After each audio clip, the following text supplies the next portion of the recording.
Эта белая девятка, то есть ее остатки, в дальнейшем сыграют очень важную роль в расцвете уже моей девятки.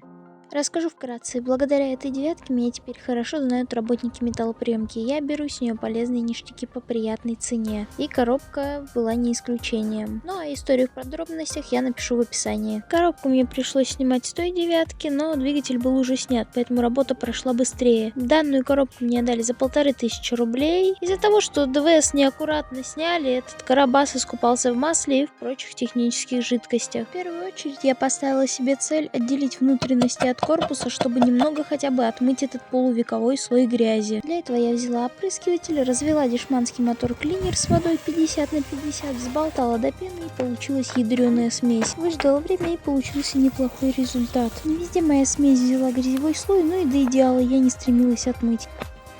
Затем до боли мне известная работа — это снятие своей коробки. Вырезаю себе кружку побольше и сливаю туда яблочный сироп. Хоть бери и на хлеб маш.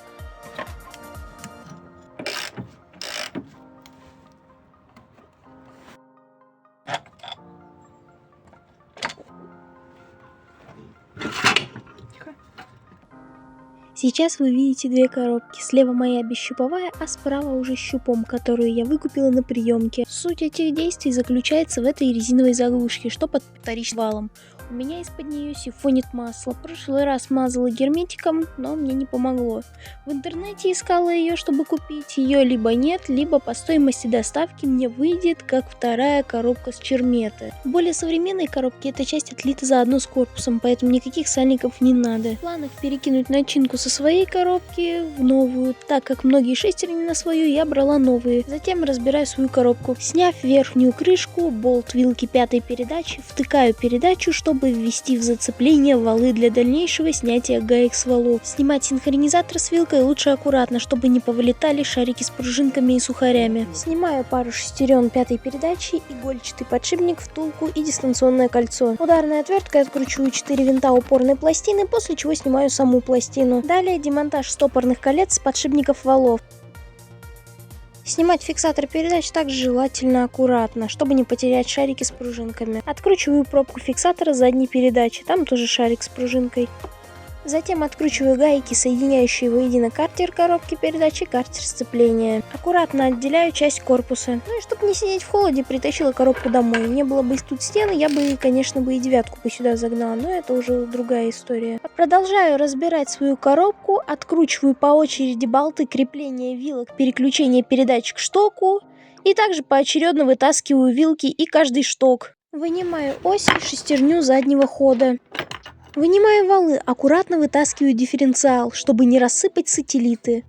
Достаю привод спидометра, а затем механизм выбора передач. Откручиваю болт рычага штока выбора передач и снимаю все вместе с самим штоком. Вот и все, корпус моей коробки полностью оголился. В некоторых деталях заметила отличия в плане изготовления, но суть конструкции аналогична.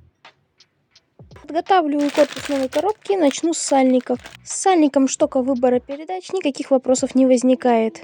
Затем идут сальники приводов. Тут есть разница, левый и правый. Они могут быть обозначены по-разному, например, по цвету. Левый это красный, а правый черный. Также по маслосгонным насечкам, то есть стрелками. Они нанесены под противоположными углами в направлении вращения вала. То есть стрелка влево, значит сальник правый, а если стрелка вправо, значит сальник левый. На крайняк можно сверить по каталожным номерам. Напоследок сальник первичного вала. Все посадочные места следует вычистить, обезжирить и нанести на сами сальники тонкий слой герметика.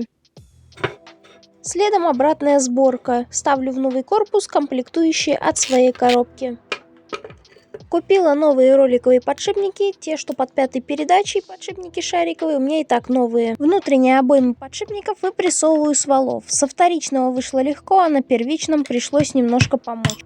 Выпрессовать подшипники мне не составило труда. Один выбила с обратной стороны, а другой с помощью отвертки. Для запрессовки лучше найти какую-нибудь трубку под диаметр внешней обоймы. У меня ничего такого не нашлось, поэтому пришлось запрессовывать вот таким вот варварским методом.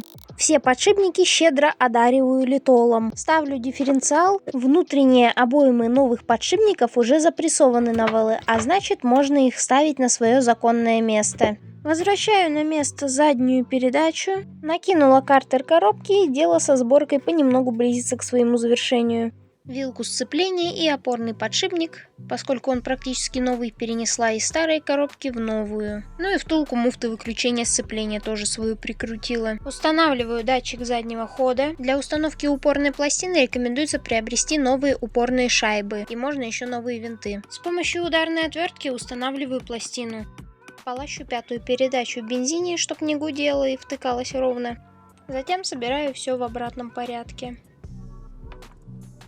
Важным моментом является установка синхронизатора на муфту. Большими выступами в пустые пробелы на муфте, а мелкие выступы закрывают сухари. Упорная пластина муфты закрывает сухари с другой стороны. Для эстетики хотела поставить крышку пятой передачи от девятки, так как у меня стояла десяточная, но для нее не хватило длины шпилек, поэтому пришлось все-таки ставить десяточную. Новый пыльник вилки в деле. Ни одна моя работа не может пройти без подстав. Топ-1 в этом рейтинге занимает оторванная шпилька крепления задней подушки. Сначала думала выпилить маленький квадратик и приварить крепление этой шпильки по новой. Затем просто обварила аккуратненько по кругу. Ключевое слово «аккуратненько». Старая подушка совсем мертвец, поэтому купила на замену новую. Еще и пыльник шруса прохудился, но это исправимо. Теперь можно коробку обратно напялить. Прикручиваю подушки, и дело близится к установке приводов. Кольца защиты сальника привода, или как их называют, грязезащитные кольца. Такая вещь, их если потеряешь, то купишь только в сборе со шрусом. Это если говорить про магазины моего города. И естественно, я эти кольца где-то посеяла. Пришлось идти в магазин, покупать похожий по диаметру сальник, выжигать всю резиновую отделку, чтобы получилось что-то похожее на правду. Насколько помню, это сальник редуктора переднего моста от Нивы. Сами кольца плохо держатся на своих посадочных местах, поэтому прихватила на плевки кольца к шрусам, иначе в будущем будут звенеть.